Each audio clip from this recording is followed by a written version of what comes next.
आप सबका CZMA classes में स्वागत है। आज हम 6.1 एक्सरसाइज में क्वेश्चन नंबर करने हम जा रहे हैं नमा। अभी तक 8 प्रश्नों की बात हो चुकी है, तो क्वेश्चन नंबर 9 में क्या लिखा है, तो इसमें लिखता है 9 तक बात हो चुकी है, 10वां हम लोग प्रश्न करेंगे। तो क्वेश्चन संख्या 10 में लिखता है एक 5 मीटर लंबी सीढ़ी दीवार के सहारे झुकी है। तो इसका मतलब ये हुआ कि दीवार आप बना लें। सबसे पहले दीवार ये रही। अब दीवार से अगर सीढ़ी झुकी है तो याद हमको ये रखना पड़ेगा, अगर सीढ़ी झुकी है तो कुछ इस कंडीशन में होगी। ये आपकी क्या रही है, आपकी रही सीढ़ी। कुछ इस प्रकार से हमने सीढ़ी बनाई। और इसमें एक बात आपको खास याद रखनी है, ये कोई पीसा की मीनार तो है नहीं जो आप तिरछी बनाए। इस दीवार को आपको सीधा बनाना पड़ेगा। 90 डिग्री पे आप दीवार को बनाएंगे। और इसके बाद में ये आपकी सीढ़ी रही। और सीढ़ी के बारे में क्या क्या बातें लिखी उनको देख लेते हैं। अब यहाँ आपकी जो प्रमेय लगेगी, आप बिल्कुल स्पष्टता देख रहे हैं कि 90 डिग्री का यहाँ कोण, तो ये समकोण त्रिभुज बनेगा। अब इसमें सबसे पहले इसको ए सिरा, इसको हमने बी सिरा और इसको हमने सी सिरा कह दिया। ये ए बी और सी सिरा है। अब ए सी आपका क्या है, तो ये आपकी दीवार है। बी से लेके सी तक क्या है, तो ये जो सी है वो दीवार का बॉटम है, यानी कि तली है। और इससे कितनी दूरी पर, तो हमें मानना पड़ेगा बी दूरी पर, बी दूरी या एक्स दूरी, जो भी मानना हो मान लीजिए। हम यहाँ पे अभी लिखेंगे कुछ बातें, उनको बड़े ध्यान से आपको समझना होगा। माना दीवार की ऊंचाई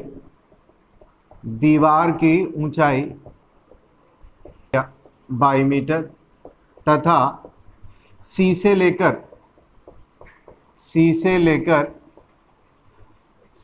लेकर बी तक की दूरी x मीटर है। आप कहेंगे कि ये सब बातें करने की क्या आवश्यकता है, तो आप पाइथागोरस प्रमेय लगाएंगे। तो वहां पे होगा क्या, कर्ण वर्ग बराबर लंब वर्ग धन आधार वर्ग। और फिर आप क्या करेंगे, फिर आप लेंगे अवकलन। किसके सापेक्ष लेंगे, तो आगे क्वेश्चन कहता है, उसने लिखा है एक 5 मीटर लंबी सीढ़ी दीवार के सहारे झुकी है। सीढ़ी का नीचे का सिरा जमीन के अनुदिश दीवार से दूर 2 सेंटीमीटर प्रति सेकंड की दर से हो रहा है। ये जो है धीमे धीमे दूर होता चला जा रहा है। इसका मतलब ये हुआ, अगर ये आपकी x है और ये आपकी y है, तो ये दूर हट रहा है। इसका मतलब ये हुआ, दिया है प्रश्न में dx/dt बराबर 2 सेंटीमीटर प्रति सेकंड। ये प्रश्न में हमें गिवन है dx/dt बराबर कितना, 2 सेंटीमीटर प्रति सेकंड। अनुदिश ना, x के अनुदिश, तो इसका मतलब ये होगा dx/dt। अब आगे बात हमारी लिखी है कि दीवार पर इसकी ऊंचाई किस दर से घट रही है। दीवार पर इसकी ऊंचाई यानी कि आपसे वो क्वेश्चन पूछता है ऊंचाई किस दर से घट रही है, dy/dt बराबर व्हाट, क्वेश्चन पूछा गया है। अब आगे और लिखा है, जबकि सीढ़ी के नीचे का सिरा दीवार से 4 मीटर दूर है। जबकि सीढ़ी का नीचे का सिरा, उसने और लिखा है सीढ़ी का नीचे का सिरा दीवार से कितनी दूरी पर है, तो 4 मीटर की दूरी पर है। मीटर यहाँ आपका मीटर नहीं होना चाहिए, सेंटीमीटर होना चाहिए, 4 सेंटीमीटर। पूरे प्रश्न को 4 सेंटीमीटर में हम लोग कन्वर्ट करेंगे। ये आपका x बराबर गिवन है कितना, 4 सेंटीमीटर। अब क्या करेंगे, अब आप पाइथागोरस प्रमेय लगाएंगे। त्रिभुज एबीसी में पाइथागोरस प्रमेय से आपको मान किसका बताना है, ये क्लियर है, dy/dt का। मतलब ऊंचाई जितनी आपकी घट रही है उसका मान आपको बताना है। होगा क्या, ये आपकी 5 सेंटीमीटर गिवन है। सीढ़ी की जो ऊंचाई है 5 सेंटीमीटर है, तो कर्ण वर्ग मतलब 5 का स्क्वायर। इसके बाद में आप करेंगे आधार का स्क्वायर, 4 का स्क्वायर। और ये आपका लंब रहा तो 22 का स्क्वायर। 22 स्क्वायर बराबर वैल्यू आप जानते हैं, ये 25 है, ये आपका 16 है। 25 - 16 तो 9 आएगा। 22 स्क्वायर बराबर 9, तो इसका मतलब y = आपकी वैल्यू कितनी आई, 3 सेंटीमीटर। तो y की वैल्यू 3 सेंटीमीटर हमने निकाल ली। यहाँ से आपको मान क्या क्या होगा, पाइथागोरस प्रमेय से यहाँ आप देख लेते हैं किस प्रकार का मान निकलेगा। तो x square plus y square equal to आप लिखेंगे क्या, 25 लिखेंगे। अब हमने इसको क्यों चुना, जबकि x की वैल्यू हमें गिवन है 4 सेंटीमीटर, इसलिए हमने चुना चूंकि dx अपॉन dt बराबर हमें बता रखा है 2 सेंटीमीटर प्रति सेकंड लीजिए। तो यहाँ आप वैल्यू अभी पुटअप नहीं करेंगे x की, तो फिर क्या करेंगे, आप क्या करेंगे, t के सापेक्ष अवकलन करवाएंगे। अवकलन क्या होगा, 2x dx upon dt equal to y square plus y square का क्या, तो 2y dy अपॉन dt बराबर 0, यही होगा। x के स्थान पे आपको पता है कितना है, 4 है, तो 4 लिख दीजिए। यहाँ 2 है आपका, और dx अपॉन dt का मतलब आपका क्या है, तो 2 है। ये 2 x के स्थान पे आपका 4 और dx अपॉन dt का मतलब कितना है, तो आपका 2 है। तो यहाँ 2 लिख दिया। y की वैल्यू अभी निकाली थी तो 3 आई थी। dy अपॉन dt हमको चाहिए, तो dy अपॉन dt बराबर क्या होगा, ये आपका 6 रहा, ये आपका क्या रहा, 6 रहा, और 4 दूना 8 दूना 16, उधर जाएगा तो माइनस का 16 हो जाएगा। आंसर अगर आप निकालेंगे तो dy अपॉन dt बराबर -16/6, दैट मीन्स -8/3 सेंटीमीटर प्रति सेकंड। तो इस प्रश्न में मीटर में क्वेश्चन नहीं है, पूरा प्रश्न आपका सेंटीमीटर में है। तो आप कहेंगे कि 8/3 से लगातार कमी हो रही है, माइनस का मतलब यही होगा। तो माइनस चिन्ह का मतलब क्या है, तो माइनस चिन्ह का मतलब ये हुआ कि लगातार कमी हो रही है, किसमें, तो आप क्वेश्चन को पढ़िए, उसी में बातें मिल जाएंगी। दीवार पर इसकी ऊंचाई किस दर से घट रही है, तो दीवार पर सीढ़ी की ऊंचाई 8/3 सेंटीमीटर प्रति सेकंड की दर से घट रही है, घट रही है। ये माइनस चिन्ह का मतलब था घटना। प्रश्न संख्या 11वें में लिखता है एक कण का वक्र गिवन है, तो वक्र को हम लोग लिख लेते हैं। लिखा है 6y इक्वल टू x³ + 2। अब आगे क्या कहता है कि अनुगत गति कर रहा है, वक्र पर उन बिंदुओं को ज्ञात कीजिए। पॉइंट्स आपको बताने हैं, कौन से पॉइंट्स अभी क्लियर हो जाएगा, x और y का। जबकि x निर्देशांक की तुलना में y निर्देशांक 8 गुना तीव्रता से बदलता है। बड़ी महत्वपूर्ण बात है, x निर्देशांक की तुलना में जो आप x निकालेंगे वो y का जो निर्देशांक होगा वो 8 गुना तेजी से बदलता है। बदलने की अगर बात हो तो कोई चीज बदलती है हमेशा समय के सापेक्ष में, कोई चीज बदलती है तो हमेशा समय के सापेक्ष में। इसका मतलब ये हुआ y आपका dy अपॉन dt वो क्या होगा, 8 गुना तेजी से बदलेगा, किसके सापेक्ष, x के सापेक्ष, यानी कि dx अपॉन dt बदलने का काम होगा। तो समय के सापेक्ष में स्थितियां बदलती हैं, तो स्थिति आपकी क्या रहेगी, dy अपॉन dt बराबर 8 dx अपॉन dt। अब ये dx अपॉन dt आपका आएगा कहाँ से, कैसे क्या करेंगे, तो इसको आप अवकलित कीजिए t के सापेक्ष में। जब आप अवकलित करेंगे तो यह होगा क्या, 6 यहाँ होगा dy अपॉन dt बराबर 3x² dx अपॉन dt। 2 का अवकलन आपका 0 हो जाएगा। समीकरण आप इसे 1 कह दीजिए। अब इसके बाद में प्रश्न में आपको गिवन है dy अपॉन dt बराबर, प्रश्नानुसार dy अपॉन dt बराबर क्या है, dy अपॉन dt बराबर, तो अभी आपको बताया गया था 8 dx अपॉन dt, ये आपको दिया है। इसे समीकरण नंबर 2 कह दीजिए। dy अपॉन dt बराबर 8 dx अपॉन dt समीकरण 1 में रखने पर जब आप समीकरण 1 में रखेंगे तो होगा क्या, 6 dy अपॉन dt का मान आपको पता है 8 dx upon dt equal to 3x² dx upon dt। ये इससे हो जाएगा कैंसिल। अब आपका बचा क्या, तो x² यहाँ है और ये आपका 3 है, तो 3 से ये 3 दूना 6, 8 दूना आपका हो जाएगा कितना, 16। तो यहाँ x² बराबर आपका 16, तो x बराबर आपके 2 आएंगे मान, x बराबर ±4। जब x का मान 4 है तब क्या होगा, और जब x का मान -4 है तब क्या होगा। तो एक एक करके आप लिखेंगे। जब x बराबर +4 और जब x बराबर -4। तो हमें मान किसके चाहिए, तो मान हमें बताने हैं किसके, y के। तो आप वक्र में लिखेंगे, एक एक करके मान आप लिखेंगे। x बराबर 4 है, जब x बराबर 4, तो इस समीकरण में इस वक्र में मान रखिए, तो 6y इक्वल टू, ये आपका 64 होगा +2। वैल्यू कैलकुलेट करेंगे तो आपका 66 बनेगा। तो y इक्वल टू वैल्यू आपकी कितनी आई, तो y इक्वल टू वैल्यू आई आपकी 11। अब अगली लाइन हम लिखेंगे, जब x बराबर -4, जब x बराबर -4, तो कंडीशन आपकी क्या रहेगी, यहाँ 6y है और ये आपका बनेगा कितना, -64 +2। वैल्यू आपकी आएगी -62। 6y इक्वल टू, तो 6 आपके अपॉन में जाएंगे, 2 से कैंसिल आउट करिए तो आपकी वैल्यू बनेगी माइनस के, क्या माइनस के, तो माइनस के यहाँ पे बनेंगे 31/3। तो हम कह सकते हैं इसके निर्देशांक जो रहेंगे, अतः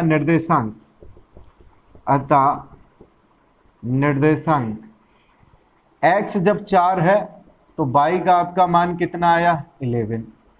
और दूसरा आपका निर्देशांक रहेगा जब x बराबर -4, तो y बराबर -31/3। ये आपके निर्देशांक हैं। प्रश्न नंबर 12 में लिखा है, हवा के एक बुलबुले की त्रिज्या 1/2 सेंटीमीटर प्रति सेकंड की दर से बढ़ रही है। अब हवा के एक बुलबुले की बात करी गई, इसके बाद में लिखता है बुलबुले का आयतन किस दर से बढ़ रहा है, यानी कि dv/dt आपको बताना है जब त्रिज्या आपकी r बराबर 1 सेंटीमीटर है। तो सबसे पहले आप क्या मानेंगे, और हवा के बुलबुले को आप क्या समझेंगे, तो इसको आप गोला समझेंगे। अगर आयतन की बात करी गई है, आयतन की बात कर रहा है, तो आप गोला समझेंगे बुलबुले को। माना बुलबुले की त्रिज्या, हवा के बुलबुले की त्रिज्या स्मॉल r है, तथा इसके आयतन को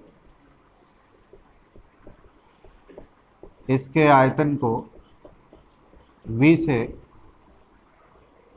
व्यक्त किया गया है। सब बातें हमको मेंशन करनी पड़ेंगी, किसको आप क्या मान रहे हैं। आप अच्छे से जानते हैं कि गोला अगर है तो गोला का आयतन क्या होगा, 4/3 πr³ होगा। यहाँ लिखेंगे बुलबुले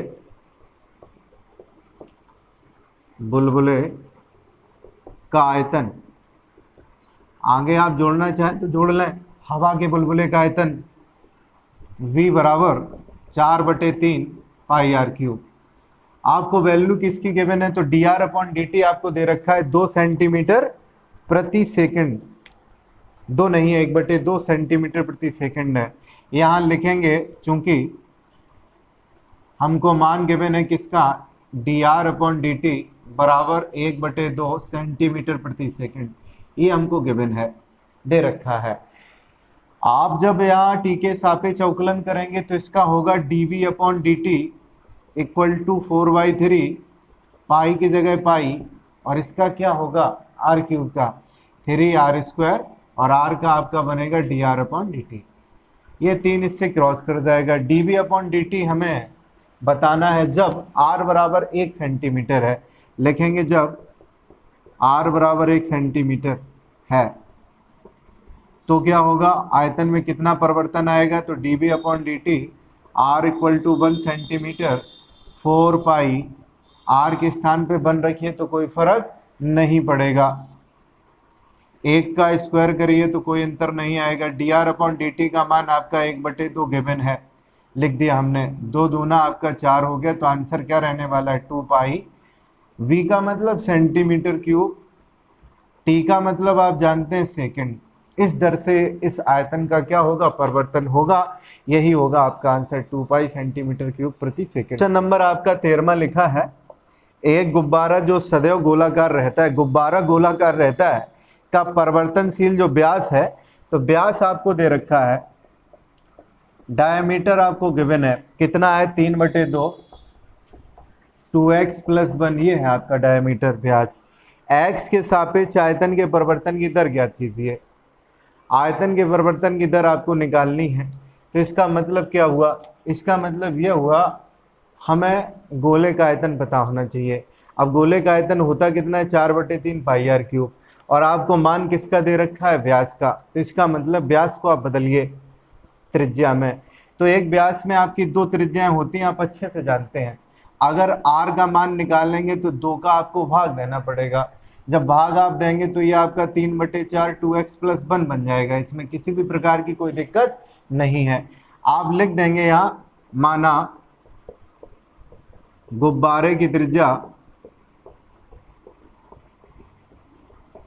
r है तथा आयतन v है, आयतन v है।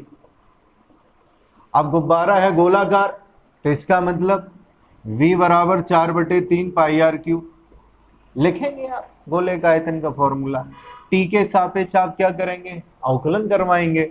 अवकलन करने से पहले आपको एक और बात समझनी पड़ेगी। r का जो मान है पहले आप पुटअप कर दीजिए यहाँ। r का वैल्यू आपका कितना है, तो r इक्वल टू आपका वैल्यू गिवन है, तो v बराबर 4/3 पाई, r का वैल्यू आपका ये रहा 3/4 2x + 1, पावर इसकी कितनी है 3। t के सापेक्ष अवकलन कराएंगे तो dv/dt बराबर 4/3 पाई, ये आपका 3 इधर आ जाएगा, हमने लिख लिया। इसके बाद में इसका क्या होगा, तो इसका कुछ इस प्रकार से मान लिखा जाएगा आपका। अब जब आप इसको अवकलित कराएंगे तब और क्या होगा, तो आपकी वैल्यू क्या रहने वाली है। इसका जब आप अवकलन कराएंगे तो 3/4 आपका बाहर, 2x + 1 का जब आप कराएंगे तो 2x का 2 बचेगा, कितना बचेगा 2, और 1 का आपका अवकलन हो जाएगा 0। इस 4 से इस 4 को काट दीजिए, यहाँ वैल्यू आपकी बचेगी कितनी, तो आपकी वैल्यू बचेगी 6, और ये आपका पाई है तो पाई को आप लिख लीजिए जैसे का तैसा। इसका होल ऑफ स्क्वायर करेंगे आप तो 9/16, और इधर इस कोष्टक में 2x + 1 का होल ऑफ स्क्वायर लिखिए। कैलकुलेशन अब बची है, 2 से काटिए, 2 × 6 2 × 16, ऊपर कितना बचेगा, तो आपका 27 पाई/8, आगे लिखा जाएगा 2x + 1 का होल ऑफ स्क्वायर। अब इसमें क्या करना है, तो v है तो v का मतलब सेंटीमीटर क्यूब प्रति सेकंड। इस दर से आयतन आपका क्या होगा, परिवर्तित होगा। बात हो चुकी है। तो प्रश्न नंबर जो 14 है इसमें लिखता है कि एक पाइप से रेत 12 सेंटीमीटर क्यूब प्रति सेकंड की दर से गिर रही है। तो आपको एक बात गिवन है, रेत जो गिर रही है 12 सेंटीमीटर क्यूब प्रति सेकंड। अब क्यूब आपका लिखा है तो इसका मतलब आप समझ गए कि आपका आयतन गिवन है। किसका आयतन गिवन है, तो अभी आपको बात क्लियर कर देगा। लिखता है गिरती रेत जमीन पर एक ऐसा शंकु बनाती है, शंकु का निर्माण करती है जिसकी ऊंचाई सदैव आधार की त्रिज्या का 6ठा भाग है। जिसकी जो ऊंचाई है, ऊंचाई जो है शंकु की, ऊंचाई जो है शंकु की त्रिज्या का 6ठा भाग है। पाइप से गिरती है और गिरने के बाद में शंकु का निर्माण करती है। शंकु का अगर त्रिज्या को हम r कह दें और ऊंचाई इसको, इसकी ऊंचाई को हम लोग क्या कहते हैं, h कह दें। शंकु में 2 ऊंचाइयां होती हैं, एक आपकी ऊर्ध्वाधर ऊंचाई हाइट ये h, और दूसरी आपकी ये होती है स्लैंट हाइट यानी कि तिरछी ऊंचाई, तिर्यक ऊंचाई जिसको आप बोलते हैं। तो उसने दे क्या रखा है, तो आधार की त्रिज्या, आधार में आपका क्या बनता है, तो आधार में यहाँ आपका बनता है, शंकु के आधार में वृत्त बनता है। तो इसकी रेडियस हमने मानी है कितनी, r है। कहता है कि ऊंचाई जो है आधार की त्रिज्या का 6वां भाग है, 6वां भाग है, 1/6वां भाग है। इसके बाद में उसने क्या लिखा है, रेत से बने शंकु की ऊंचाई किस दर से बढ़ रही है, शंकु की ऊंचाई किस दर से बढ़ रही है। इसका मतलब dh/dt आपको बताना पड़ेगा, ये आपसे क्वेश्चन पूछा गया है।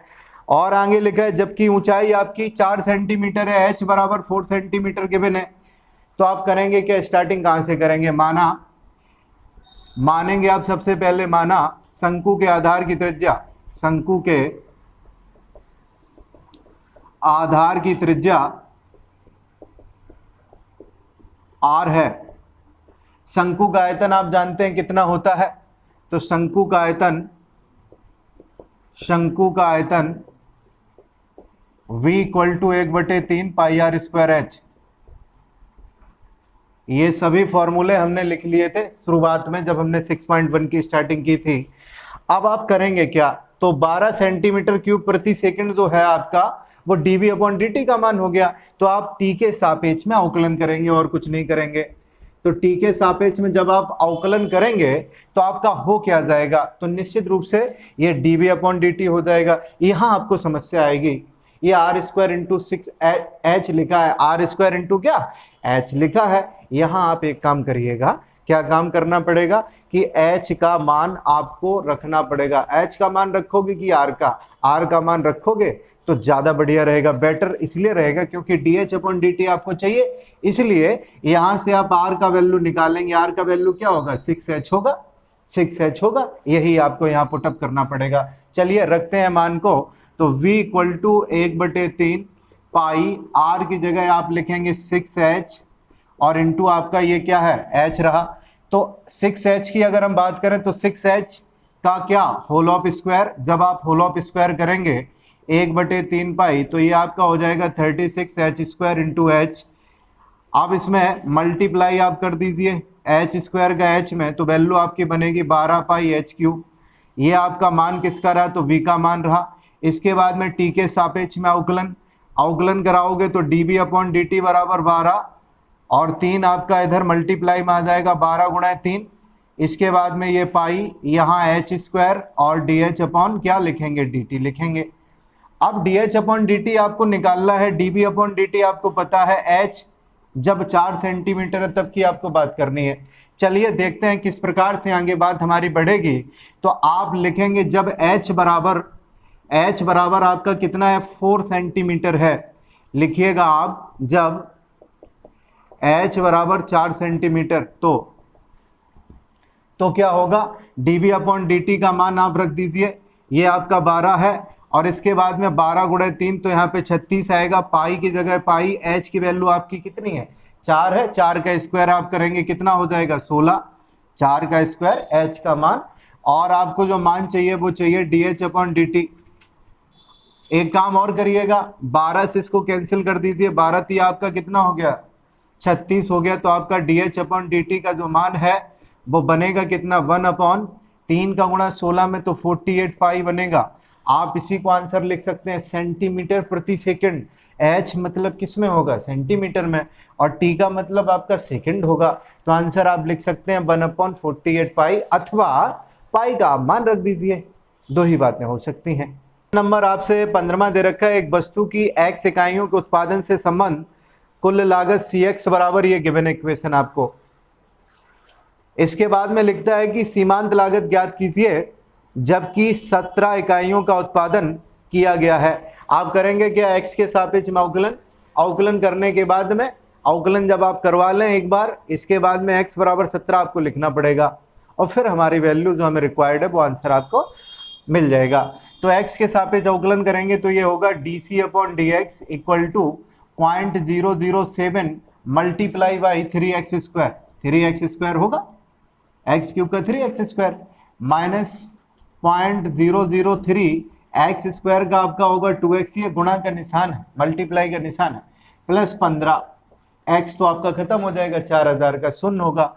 जब x बराबर 17 है तो क्या होगा, तो dc upon dx x equal to 17, 7 का 3 में मल्टीप्लाई करिए तो ये आपका बनेगा कितना बनेगा 21 बन जाएगा, 3 अंक बाद दशमलव है वही है। x स्क्वायर मतलब ये हुआ 17 का आपको स्क्वायर करना पड़ेगा, कर दीजिए, मल्टीप्लाई इसमें कर दीजिए 2 का, तो इसके बाद में इसका आंसर आपका ये रहने वाला है 17 का मल्टीप्लाई प्लस 15 गुणा कर दीजिए 289, ये बन जाएगा 0.021, 289 माइनस 0.06, 17 छिक्का 1 से 2 आप करवा सकते हैं, 1 से 2 आप लिखेंगे तो आपका वैल्यू जो बनने वाला है वो ये बनेगा, यही बन जाएगा आपका। तो प्लस यहाँ 15 है, कैलकुलेशन आप इसका मल्टीप्लाई करेंगे 6.069 आएगा माइनस 0.102 प्लस 15। आपको अब जोड़ना और घटाना है तो जोड़िए और घटाइए, उत्तर को मिलाइए, आएगा 20.967। नंबर 16 आपका लिखा है किसी उत्पाद की x इकाइयों के विक्रय मूल्य से प्राप्त कुल आय rx रुपयों में दे रखी है आपको। सेलिंग करने के बाद में आपकी जो आय है वो RX में है, और इक्वेशन इसकी गिवन है। सीमांत आय ज्ञात कीजिए जब x बराबर आपका 7 गिवन है। वही प्रक्रिया जो आपने अभी 15 में की है, x के सापेक्ष अवकलन करिए, इसके बाद में x बराबर 7 मान आप रखिए और वैल्यू बड़े आसानी के साथ में हमारी मिल जाएगी। क्या होगा, तो इसका अवकलन आप करवाएंगे, dr/dx होगा 13 का 2 में मल्टीप्लाई तो 26 हो जाएगा, यहाँ x होगा प्लस 26 होगा। इसके बाद में जब x बराबर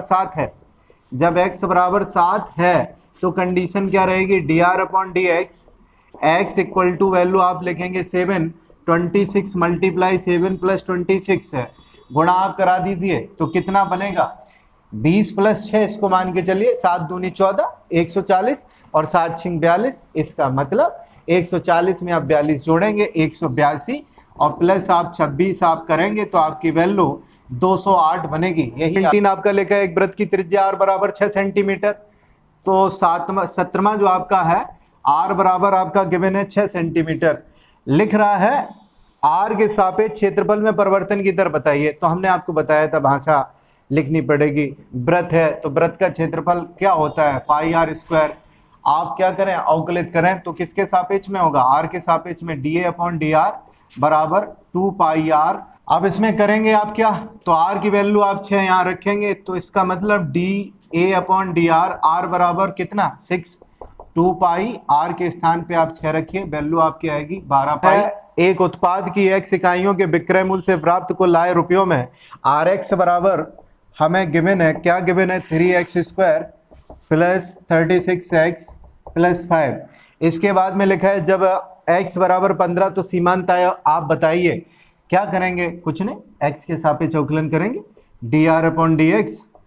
इसके बाद में ये आपका 6x प्लस 36, जब r बराबर वैल्यू आपकी x बराबर कितनी है, x बराबर 15 है, x बराबर अगर 15 है तो इसका मतलब dr/dx x equal to 15, 6 multiply 15 plus 36, ये 90, ये आपका 36, तो आपका कितना बनेगा 126 बनेगा।